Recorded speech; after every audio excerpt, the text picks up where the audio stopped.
Welcome, everyone. My name is Tressa Levasseur, and I am the Outreach Manager at Folk Alliance International. Thank you for joining us for this panel presented by Folk Alliance called Writing a Story from the Inside. Before we begin, let us all take a moment to acknowledge that we are joined today by folks from a variety of places who are using technology that's not necessarily accessible to all folks. We recognize the importance, complexity, and difficulty of land acknowledgements in the context of online organizing, creation, and collaboration. And so, in that spirit, we invite you to join in acknowledging our shared responsibility to use this time together well, and for each of us to consider our roles in reconciliation, decolonization, and accompliship. Further, I would like to acknowledge gratefully that I am joining you from the traditional territories of the Anishinaabe, Haudenosaunee, and Huron-Wendat people within the territories covered by the Dish with One Spoon Wampum Agreement in Hamilton, Ontario, Canada. We hope that you might take a moment to share your own land acknowledgement as well as thoughts throughout this panel in the Folk Unlocked chat. This panel will be available for viewing for the remainder of the conference once it has aired at its scheduled time. And so, without any further ado, it is my great honor and delight and pleasure to welcome the moderator of this discussion, the unflappable and inimitable Marcus Dowling. Hi, Marcus. Hello. So I would like to thank everybody for being here. I've been looking forward to this panel for some time. Today, we're going to be discussing a topic that is near and dear to my heart as a journalist for over a decade, writing a story from the inside agenda. Writers, storytellers, authors, and journalists we're discussing writing and objectivity. How do you write a story when you're a part of it? What is gained when writing a story from the outside looking in? Moreover, we're going to talk about how do we write or cover roots music communities when we're trying to stay connected to what's happening within the community and also outside of the community. Also, we're going to discuss how subjectivity is an asset and when is it a challenge in covering these stories, and also what responsibility is involved when weaving these narratives. I love the panel that we have here today, and I want to introduce each of you individually. I think all of you are phenomenally talented, and I think you're going to add a great deal to the conversation. So first there is Kishana Armstrong. Kishana first wrote songs with her parents as an exercise in self-reflection. She's a strong voice for the underdog. Wherever she plants her feet, she does so with righteous conviction and a strong sense of her own voice. When she's not touring and recording, she devotes her time to helping others write their story through song by working with those experiencing incarceration, homelessness, and PTSD. She also works with the youth, teaching them how to write music as a way to speak their concerns into their community, thus furthering her mission to be a voice and a vessel for those who feel lost, forgotten, silenced, or who are hurting. Shauna, it's a pleasure to have you here. Thank you for having me. Oh, of course, absolutely. Emma John is also with us. Emma, before I say anything, she wrote one of my favorite books I've read in recent memory. It's a book called Wayfaring Stranger, A Musical Journey into the American South. It follows her journey as a classical violinist to being a bluegrass fiddler. In 2020, it was named one of Newsweek's best travel books of the decade. It's absolutely deserved. She's also an award-winning journalist for the Guardian newspaper, amongst numerous publications, and she writes on music and the arts, as well as on a host of other subjects. She lives in London, but she's been in North Carolina throughout the lockdown. No, I haven't been in North Carolina. I've been pining for it. Oh, I'm stuck here in London, UK, and wishing that I was. I was trying to figure this out. I was like, wait, so you're in London, but okay, so wonderful. I'm glad that you're here. And Emma, honestly, it's a pleasure to be able to speak with you because that book, when I started really diving into a lot of work in the bluegrass and folk communities, aided me immensely in giving me added perspective. Oh, I'm so glad to hear that. Thank you, Marcus. Oh, you're welcome. And Caroline Randall Williams, another one of my favorites, is a multi-genre writer, educator, performance artist based out of Nashville, Tennessee. She's a writer in residence at Vanderbilt University. She's also the co-author of the NAACP Image Award-winning cookbook, Soul Food Love. Her debut collection of poetry, Lucy Negro Redo, has been turned into a ballet by the Nashville Ballet. Caroline performed her poetry as an integral member of the cast, all set to original score by multiple-time Grammy nominee Rhiannon Giddens, one of my faves. She's also been named by Southern Living as one of the 50 people changing the South. She's also been featured and published in multiple journals, essay collections, and news outlets, including the Iowa Review, the Massachusetts Review, Cherry Bomb, Garden and Gun, Essence, and the New York Times. Most recently, she was named by The Root as one of the most influential African Americans of 2020. So, Caroline, I'm glad to have you here. Thank you so much for having me. I'm happy to be here. Absolutely, absolutely. And finally, last but not least, we have Tamara Saviano, who's an author, editor, filmmaker, and Grammy and Americana award-winning producer. Her biography on legendary songwriter Guy Clark, Without Getting Killed or Caught, The Life and Music of Guy Clark, which I just read last week, won the Belmont Award for the best writing on country music in 2016. Her documentary about Clark, also titled Without Killing or Getting Caught, was scheduled to the world premiere at the canceled South by Southwest Film Festival in 2020, and it'll be released this year. So, Tamara, it's a pleasure to have you here too. Thank you. Glad to be here. Thanks, Mark. Well, yeah, not a problem at all. I really enjoyed the book. I found it to be this fascinating mix of perspectives that I think don't get enough shrift in conversation. Thank you. No, not a problem at all. So initially, I wanted to jump into this conversation by discussing the idea that there's a thing about perspectives insofar as thinking about issues of size and scope as it pertains to storytelling. The stories that you report have far greater reach than localized communities, both real-time and online, than ever before. And I wanted to ask if there was a need to reflect that sensitivity, or do we just tell the stories that are in front of us?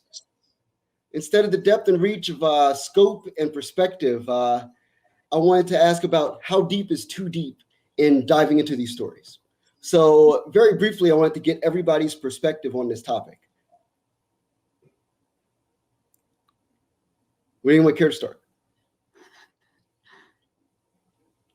I'll start. Fabulous. Thank you so much. I think the thing that I want to say the most is that I'm looking forward to hearing what everybody else says, because how much digging is too much, I have not learned that lesson. On the Guy Clark book, I spent 8 years researching and writing. And in the middle of that 8 years, I chose to do a tribute album to Guy. And then I did a film. So I've spent the last 13 years digging into this subject and turning over every piece of Guy's personal archival material, as well as his wife's, Susanna Clark's, audio diaries and written diaries. And while doing it, I did ask myself some questions. Am I going too deep? What story am I trying to tell? It should all of this be told, but it was also compelling that I just couldn't stop. And I'm proud of the work that I've done, and I think Guy would be too. Unfortunately, he's no longer with us. But those are good questions to ask. I'm not sure I asked myself enough. Or maybe I wasn't even asking the right questions, but I do think that we should ask ourselves those questions before proceeding. Right. So I'll jump in here to answer you, and then we'll keep it moving. In my mind, for me, it's always a thing of understanding the story you're trying to tell, the marketplace that you are angling that story towards, and ultimately, for me, given that I'm an African-American male storyteller, writer, creator in the midst of these very dynamic times, what is the larger goal that I hope to achieve by making sure that these stories are being placed into the marketplace and placed into general conversation? So for instance, I wrote 2 pieces back to back for the Nashville scene last year, both centering and platforming and highlighting African-American female artists in country music. The point in doing that was not that I was trying to save the world or do anything that was, particularly profound. It was just the fact that as I was diving into country music with greater depth and scope, I just kept running across great female vocalists who didn't have mainstream record deals, who didn't have any actual publications that were writing about them. And moreover, that was leading to them not being able to sustain their careers at the level that I felt, at least, that their careers deserved to be platformed at. So I pitched my editor. I said, Stephen Tragesser at the National Scene. I said, hey man, got these articles I want to write. And it was crazy because Andrea Williams, who everybody in the world should know, she's a fantastic country music journalist. Reese Palmer just compared her and I to Malcolm and Martin. She's more like Malcolm X, I'm more like Martin Luther King. To give you a sense of where I'm going to be at in this conversation, I'm far more peaceful than she is. But we still get the same thing done. So what happened there is that when that article came out, there's a big bunch of retweets and everybody got excited. And it's been fascinating to see. I work at CMT now, so places including CMT and Spotify and all the places, Apple Music, that are doing anything in country music have jumped on this women deserve the opportunity to be heard, seen, and spotlighted movement, which was ultimately the goal. And that was the thing. It's okay, so that was the perspective I had, and then I aimed it and I targeted it, and then to see that kind of emerge from that was outstanding. So that's a best case scenario of when you're going in deeply. You're okay, I'm going in deeply because I'm gonna hopefully unpack this thing and then loosen it into the world so that we get some kind of larger conversation started. Well, in response to that, I love what Tamara said, and I love what you've just said, Marcus. And I would say I've come at roots music and storytelling from a really different way. I started out as a newspaper editor, so I was editing on The Guardian much more than I was writing. And for me, what happened was it was I think quite organic, perhaps, and again in a way like Tamara was saying, she couldn't stop herself. I had never really come across any kind of folk / roots / bluegrass music before, and I had certainly never even considered writing a book before, I'll be honest. I knew how to write newspaper articles and features, but there was never a topic that I'd found had kind of moved me in that way. And I think for me, I went to North Carolina with my fiddle, and within just literally a few days of being around bluegrassers and seeing this entire musical community that was just so extraordinary and nothing like I'd ever seen back home, I knew then that was a story that I was desperate to tell. And again, a little like you, Marcus, I was moved by the fact that there was so much talent that never really got recognized, even outside some of the the small Appalachian towns in which it was plying itself. And I think that was a big part of the inspiration for me. Right. So Caroline, what are your thoughts? So I'm so excited I got to hear all of y'all's feedback before I started talking. I think about when I'm trying to contemplate scope, I think about one, like you said, Marcus, who I'm serving and how, because, to me, art, I come at very much in some ways from an activist perspective, that I want to, it's my tool, it's my weapon, it's my way of making change. So figuring out what the cause is, who am I serving, how am I serving, who am I amplifying, what truth am I telling, how am I helping to be a witness and to bear witness? That's one.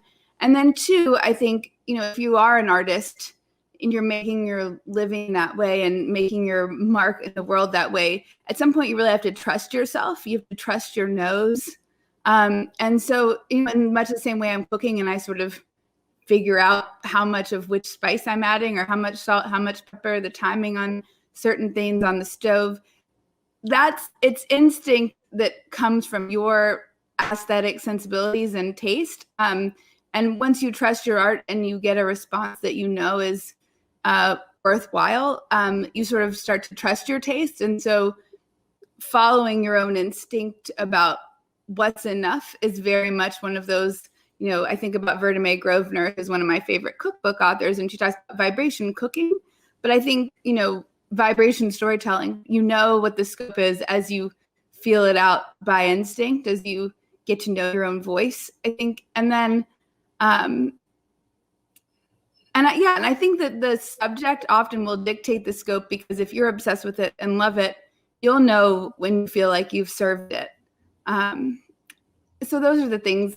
I also think that the genre matters a lot. Like, I write poetry, I write screenplays, I've contributed to some songwriting. I've written articles. So the scope matters too, the genre matters too, but I think the other things matter more. Right. So it's funny you say all of that, because I recently described myself as a rhythm writer to someone, and they had no idea what that meant. They're like, well, what does that mean? And I'm like, well, I write to the rhythm of the piece. And every piece has a rhythm. Every piece has a feel. Every piece has a vibe. Every piece has a melody. And there's pieces that I write that sound like The Doors' 5-1. There are pieces that I write that sound like Willie Nelson's Blue Eyes Crying in the Rain. And when you read them out, like they come out in different manners. So, Kashana, I want to talk to you because I love the work you do. The more I read about the work you do, I'm like, this is great. Like, we need more people to do this stuff. Your thoughts about being able to dive in when you're dealing with people learning how to tell their story and how to actualize their own voice. Because, like telling the story in front of you and telling the story that could exist and emerge when somebody dives into themselves and, like that piece of themselves that they had not actualized ever in their life comes out. Like, just thoughts about that and how you deal with that as a notion. Yeah, I love this conversation. There's one thing that's a little different for me in the fact that, like, when I'm writing with groups of people or even one-on-one with people who have never written music before, they often, I only get anywhere from an hour to maybe 6 hours with them. So I don't have a lot of time to dig deep, even though that can happen if I'm doing a class for, 6 weeks or 9 weeks. But what I've found is oftentimes it's best for me, especially when I'm working with the incarcerated or those with homelessness, experiencing homelessness, I feel like it's best for me to stay a little removed from, I don't want to know what their crimes were. It's best for me to sometimes not know the full, deep, heartbreaking story, because then I get a little too involved.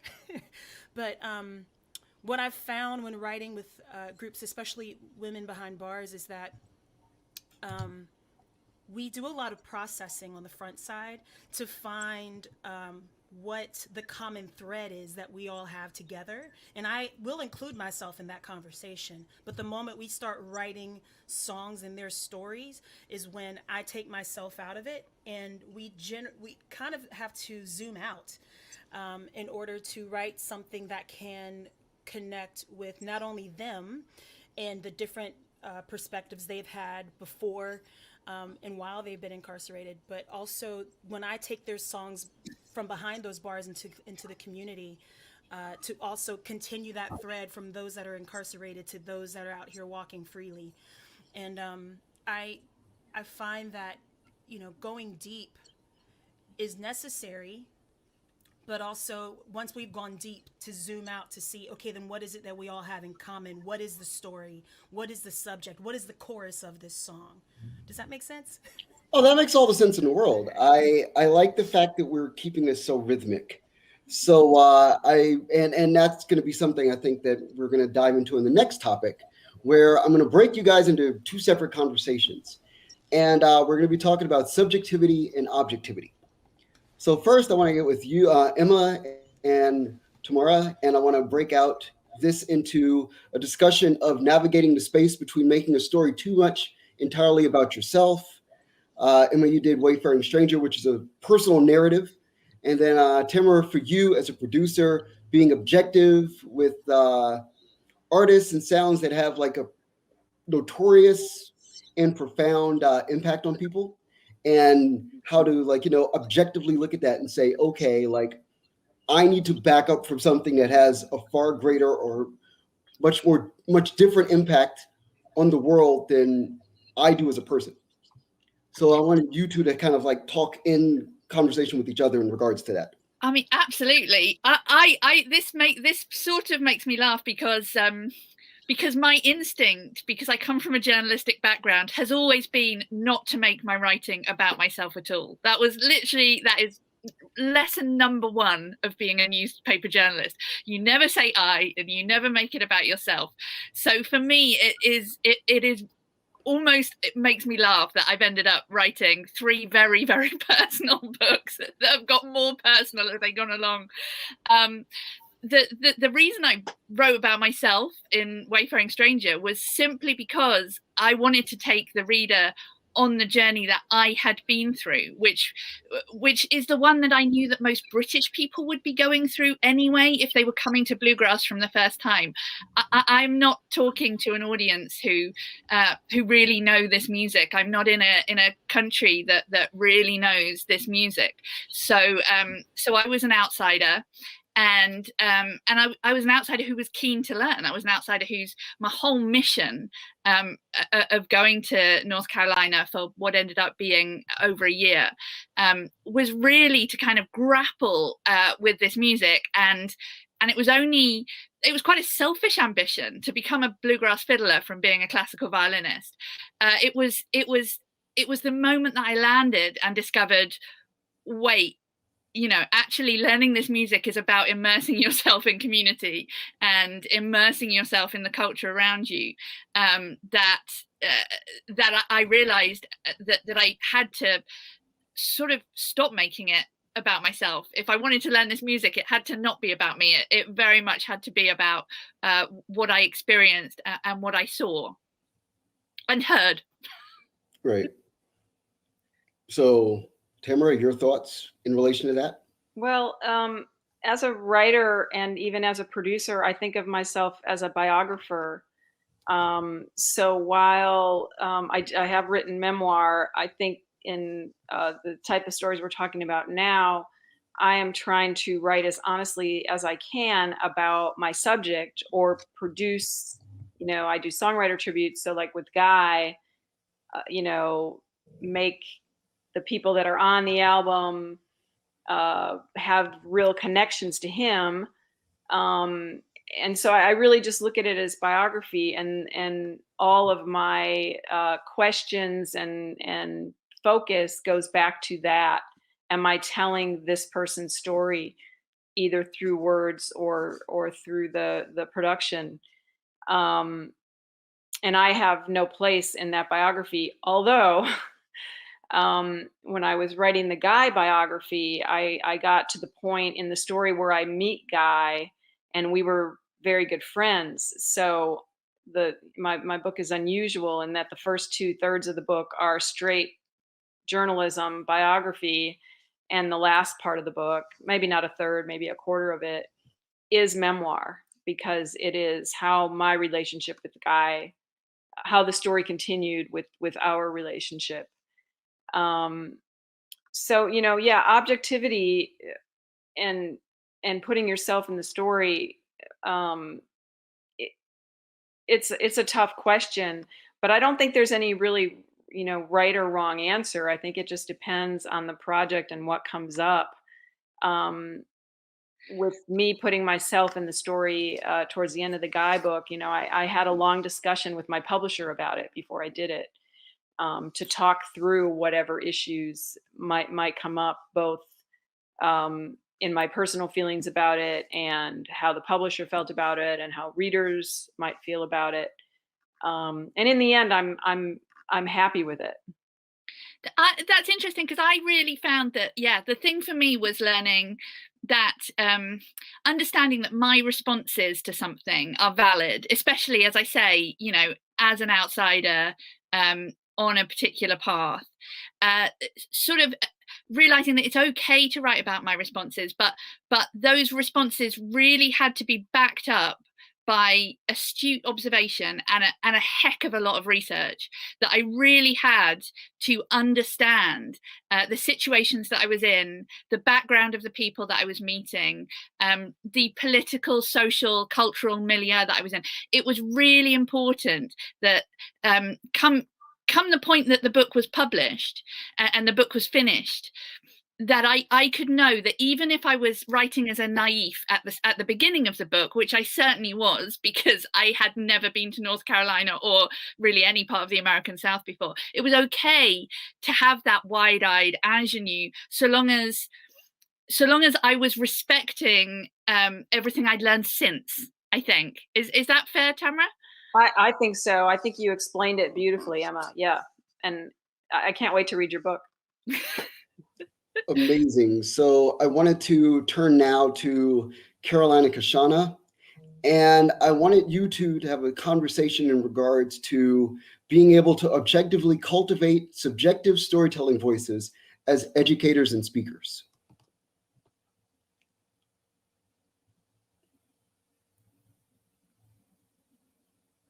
Somebody's muted. So objectively cultivate subjective voices as educators and artists, or educators and speakers. And speakers. So I don't have many commitments to objectivity, is what I'll say. Frankly, I think that insight and the mode of delivery and the person who delivers are really important parts of getting a message, receiving it, imparting it, or a creative one. I think that there is obviously, a huge import in having objective voices imparting things like facts and the news, right? But in terms of the insight that I can provide to art and the human story, I have no interest in being objective when it comes to making sure that which voices are heard. For example, when we look back at the story of America, the piece I'm proudest of is the story I wrote in the New York Times this summer about how my body is a Confederate monument. I couldn't have said that if I was committed to any kind of objectivity in the newspaper, right? I think that, to me, my unique perspective allowed me to put a different frame around the truth. And I think that when I'm teaching and writing, I'm thinking about how, part of being an artist to me is identifying stories that you haven't heard told, that you feel need telling because they're urgent, because they're healing, because they're restorative, because they're exciting, because you just missed them. And I think that it's your subjective instincts that lead you to the stories that are missing. And so my goal is to tell true stories that are missing, which requires subjectivity. It requires my personal insight. And I think so I guess when I'm teaching or writing or speaking, what I'm urging people to do is, or bringing other people's voices to light, what I'm urging people to do is, it's maybe like more Du Bois's idea of double consciousness, right? Like knowing not only how you see yourself, but how others see you in order to navigate the space between those two things successfully. And so I try to tell stories where I know how I see myself and imagine how the world sees me. And with my students, I try to invite them to do that work. And when I'm trying to bring other voices to life, I'm trying to do that work. It's probably like a quadruple refracted version of that work somehow. But I think it's more about trying to exercise empathy and get to many voices. It's more that than trying to be objective in any way in my writing, speaking, creative practice. Right. It's funny you bring up double consciousness. Du Bois is a hugely important, creator, I think, to a lot of African American writers, because you have to have all of these multiple perspectives in how you approach your work, because That's you could write the work from being notable in your field. You could write the work for being Black in your field. You can write the work from being just Black. You could write the work from a level of Black and privileged or Black and underprivileged. You could also write it from the perspectives that change as far as your access that you gain as a unique Black person in a space too. So I think these are all like parts of it. When you talk about that double consciousness, to me, it's like, I always look at this as like a fifth dimensional concept. Like we approach things from like 5 different dimensionalities, and we approach the center of that as the most important part. That all resonates a very great deal with me, and I'm a big nerd who loves to learn from other teachers. I'm dying to hear what my co-panelist sister has to say down here. Yeah, definitely, Shauna. Let's. I want to hear you on this for sure. No, it's amazing, Caroline. I feel like everything you say, I'm like, that's how I approach it too. So, I honestly, whenever I show up in a room, especially with a group of people, if I'm in the educator or even speaker role, I come with no expectations. So I show up with a blank slate and a guitar on my back, and I just sit and we have conversation. And from conversation and getting to know one another, then we find the point of what it is that we want to say. And I feel like that's when we are finding the thread. And my role in that is just to be a mirror for those that I'm in front of. So reflecting back to them, what I'm hearing, and making sure that I have it right. And then helping them put their story and their words into some sort of format. It's amazing to actually be able to sit on the outside of that without any goal to control it, just to let it flow. And even if I find that we're choosing lyrics that maybe I wouldn't use, still making sure that the music or what we're writing is still in their voice, making sure that I'm not imprinting myself upon it. The only way that I might imprint myself upon something is if I come up with a melody, but just making sure that I stay out of their way, and I really am a vessel for them to get their story be like out into the world further than they can. So I find it's really important for me to show up blank, So, yeah. Kashana, a question then as a follow-up. The intentionality of words and remaining objective in their presence.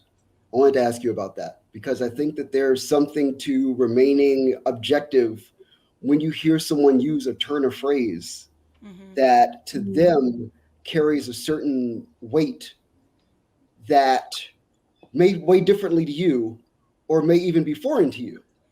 But learning how to like pull yourself back from that, like, for instance, like if you, like I listen to country, artists now coming as close as they can come to using Black defined language in white written songs.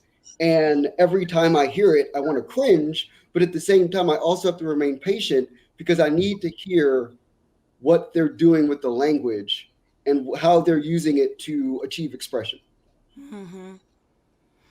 I hear what you're saying. Yeah, no, Yeah. I feel like that's not something I've ever run into, even when I'm working with youth, because I listen to them also talk with one another, and I realize sometimes that is just the language they use.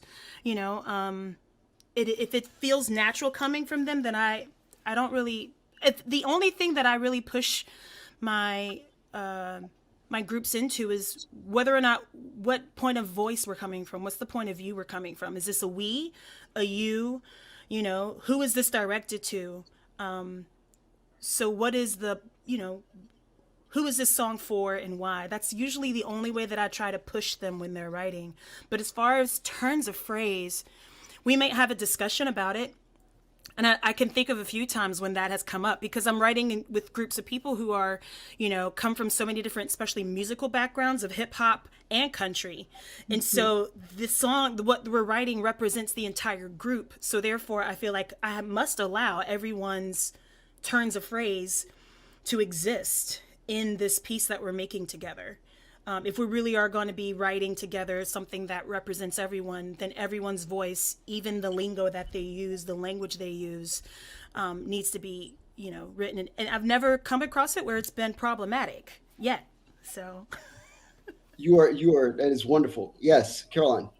I'm just dying to follow up on that, because it's funny. I envy you that you've never come across it. I am I'm told, a tough workshop leader, tough professor.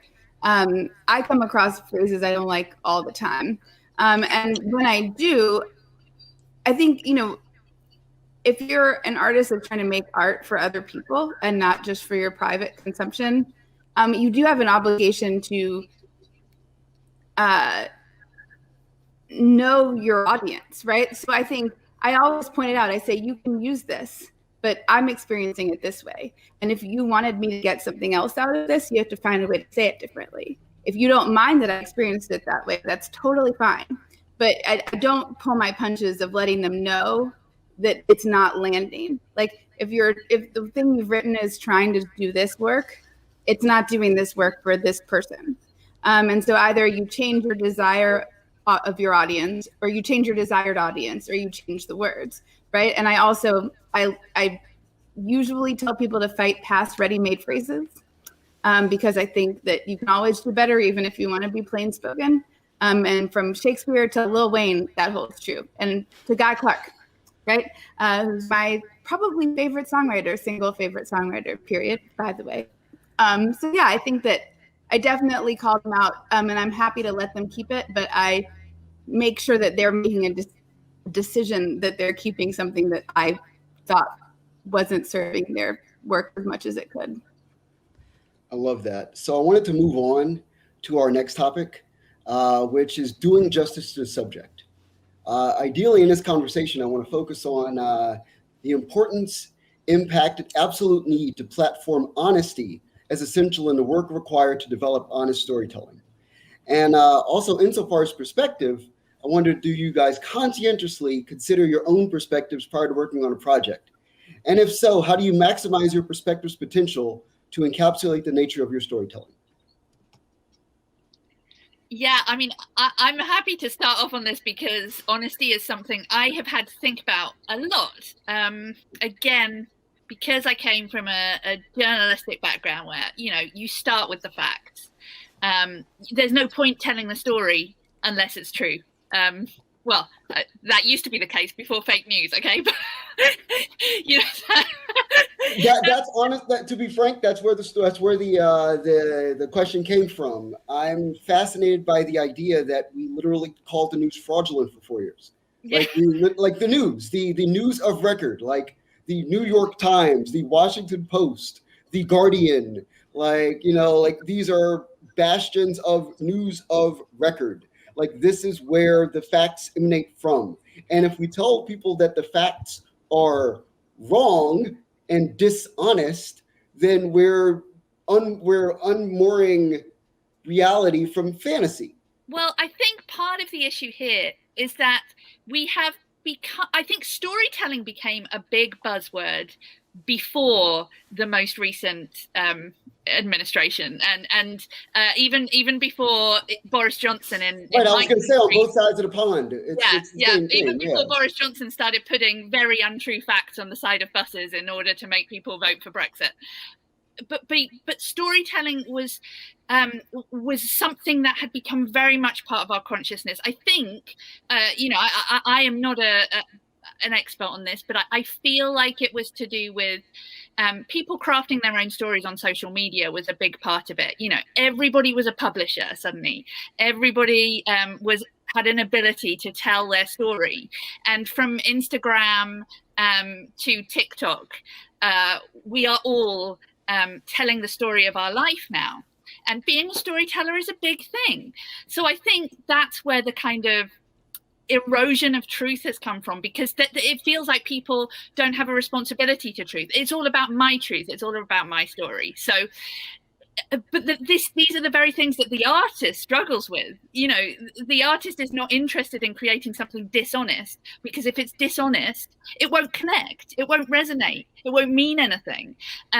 It's just that artists have, from time immemorial, held these things in tension, fiction and honesty, and it's something that they have to think about a lot. And it's something I thought about a lot in my book, because for the first time I was learning that over the course of a book, I had a truth to tell, and I had a responsibility to the people that I was writing about to tell that honestly. But at the same time, I had to find a way to shape the narrative that worked and that was not too complicated, too difficult to follow. And as a result, you know, that did involve things like blending anecdotes and very occasionally amalgamating characteristics of different people, and then acknowledging that in the acknowledgements, and trying to be very transparent that I had done that. Right. So would anyone like to add to that? Well, I think for me, you know, one thing that was running through my mind when this question came up is after Susanna Clark died, Guy's wife, I went over to his house, you know, like a couple days later, and he handed me 2 boxes of her private journals and her private audio diaries. And, you know, Guy and I were working on his biography at the time, which, by the way, he cooperated with me, but he did not have approval on it. So he wasn't going to read it before it was published. You know, it was definitely my book. But Guy handed me these 2 boxes of diaries of Susanna's, and I asked him if he had read or listened to any of this. And he said, no, but whatever is in there is Susanna's truth, and you're welcome to it. Which was really quite a gift, right, from him. And that weighed heavily on me as I listened to these tapes and the diaries, because a lot of it in there was about Susanna's love for Townes Van Zandt, who was not her husband. And, you know, so what do you do, right? And so I used it, but I tried to be really cognizant of, you know, I've been keeping a diary since I was 13, and sometimes that's just my place to vent. And what I'm writing is not necessarily meant for public consumption, and it may not be the way I feel overall. I just kind of felt this way on this one day, right? It's not. Yeah, so how do you walk that line though? Like when you're looking at something, you're reading something, and you see it, like, because to me language veers. Like you'll be reading something, it's very stream of consciousness, and it's going over here, and then it's turning into anger. Well, And how do you navigate that space and say, okay, this is where the story is, and this is where it stops? I took the whole body of work, Susanna's body of work, Guy's body of work, their long marriage. I kind of took it all and looked at it as the big picture. And I used some of Susanna's diary that I felt supported her larger feelings. She did love Townes. They were the best of friends. And Guy told me a lot about how Susanna depended on Townes, and Townes took some of the slack up, so Guy didn't have to be the charming husband all the time. And, you know, so it seemed to be this relationship between the 3 of them that worked. But as I was writing about it, you know, I didn't go into any, you know, I never talked about whether or not Susanna and Townes were being physically intimate with each other, because to me it didn't matter for the story. It was about the friendship, the relationship between the 3 of them. So I sort of had my own rules, but I was making them up as I go. Tamara, I've got to say, I'm so glad you said that. I hear you. I think that is the thing I found hardest about writing this stuff, is that nobody gives you a set of rules and says, this is how to shape an honest narrative, and this is how to, you kind of are making judgment calls so often. And one of the hardest things for me before publishing my book was just sitting with it and looking at it and going, can I stand by everything that is in here? Can I honestly stand behind every single thing that I've said? And I tortured myself about it. And I think that was important. I think the torturing was important. I agree. Right. So I wanted to move on with Caroline, because I think that you'd be the best person to ask about, related to this topic, the importance of inference in maintaining this in maintaining balance in this dynamic. I love that. So my poetry collection lives in 3 different time periods. One is Elizabethan England, London, Clerkenwell, Shakespeare's London. And I imagine that the Dark Lady from the Dark Lady sonnets is his Black girlfriend. He does write, if hairs be wires, black wires grow from her head. I am pretty sure. I'm thinking she's Caribbean in some way. I'm thinking. Well, I mean, there's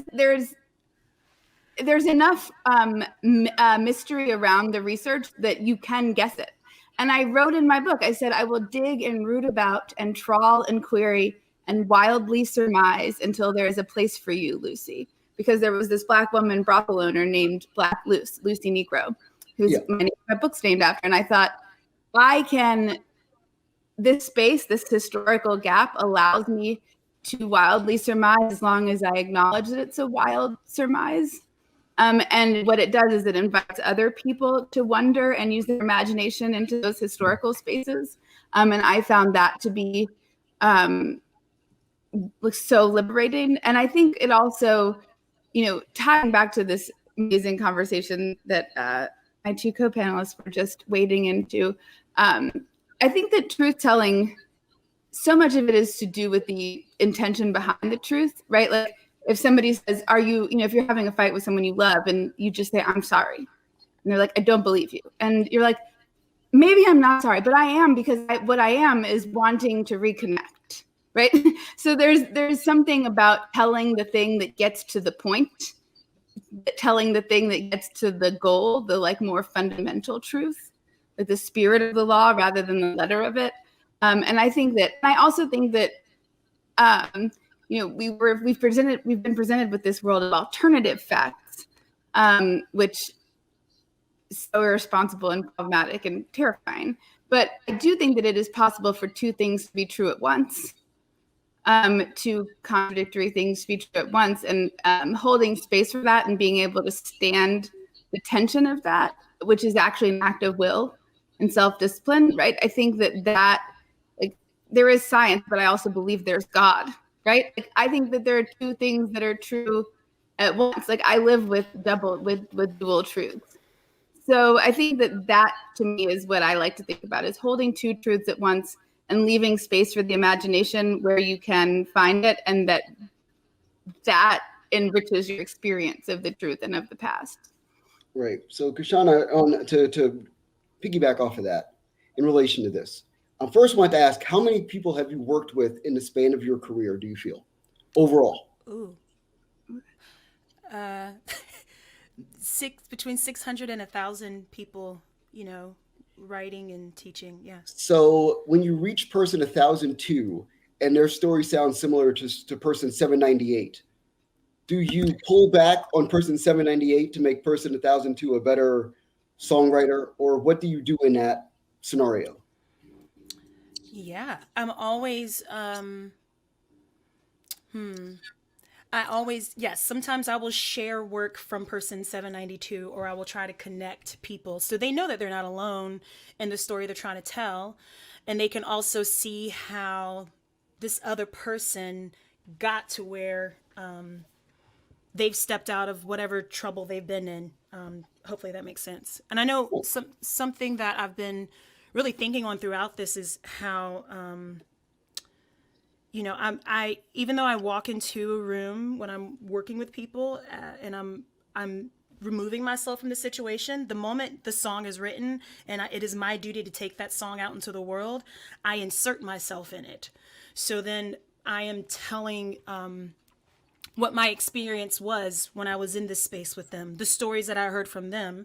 And then I'm able to zoom out even more and relate that to the world, how what I experienced in this tiny writing room relates to what's happening out here globally, just in order to kind of draw the thread from these people that are in the darkness and hidden out. And I feel like that's when I'm doing a subject like justice. That's when I am doing, these people's songs and their stories. I'm doing them well if I can bring them out into the light to thousands of people in countries they've never been to, hearing their story. That is a way for me to let them know that their words are important and kind of draw a thread. It's incredible. So that dovetails into our final question really well. Our final subject is depth, reach, and impact. So I wanted to ask, is the point of great storytelling the moment when you impact one person to feel seen, heard, and understood? Or is it the moment when you achieve a book that sells over a certain number of copies, meaning ostensibly that you've amplified an issue or perspectives? And overall, what are the points of language and intention in storytelling that you use to heighten impact? I mean, I'll hop in on this one just because I was go for it. thinking about it. But like, I've always said, and this is something I have to say to myself before I walk on a stage, if one person hears me, then my job has been done. No matter how off the night might have been as far as the show is concerned, if one person comes up to the table or comes to me after the show and says, that spoke to me, or I relate to that, or I can't believe I have this much in common with people I've never met, then my job is done. And I feel like that is all. I can walk away feeling like success.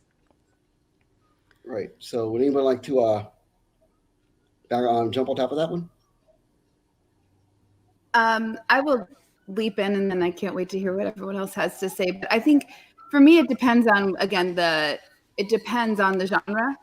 With poetry, I feel very much the same way, that if I can touch one person with a poem, because it very much is my art that I do to tell a truth that's more mine, that I needed to get out, but that I also hope serves other people.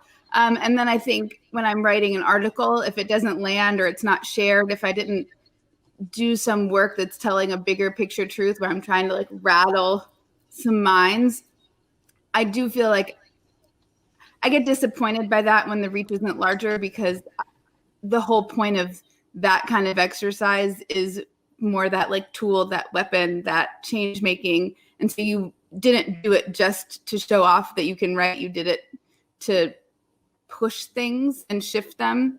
So I get more urgent about impact on a larger scale with that kind of thing. But with poetry, just knowing that your truth helped somebody else is way enough. So the scale just depends on the genre. Yeah, it's funny with that, because for me, it's like I write in all sorts of different disciplines. Like I do copywriting, I do the journalism stuff. There's like podcasts and, microblogs and whatever. And each of them has a different level that I'd like for them to ideally reach. Right. And in the midst of that, like when they fall short, I have this moment that's like a massive emotional letdown where I'm like, I question myself, not if I'm a good or bad writer, but am I a good or bad person? Like in my choice of words and my choice of questioning, if it's like an interview I did, I one that recently went live that I was like, this is going to blow the heads of everybody in this industry and in this, line of work, and crickets.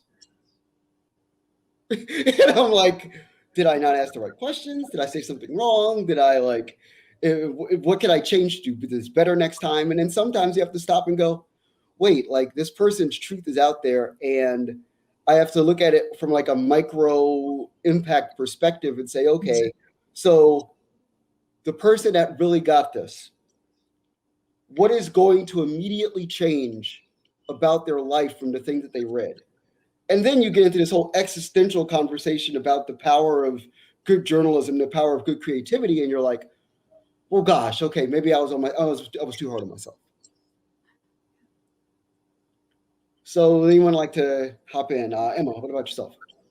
Well, I find this a difficult question to answer because Well, I'm not asking really easy nothing, questions here. I was going to say nothing I've ever written has really reached that many people. So for me, there's no compare and contrast. I have to really kind of make do with. I have to make do with the hope that I'm impacting a few people in a personal way. I mean, weirdly enough, I'm a sports writer in my sort of other life, and those are the pieces where you're going to get a big readership anyway because people are just that obsessed with sports, and so when I write about those topics, I might write something that I think is really a little bit pointless and not really adding to the good of humanity, and then that might turn out to be the thing I've written that gets quoted back to me and is the most shared thing.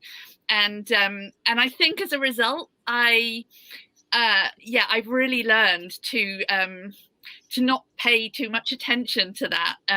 What really has made a difference to me, and this is in all joking aside, what's really made a difference to me is when somebody says that they've read one of my books and that it really resonated with them, because that just makes me think, well, I that isn't a fluke. I didn't fake that.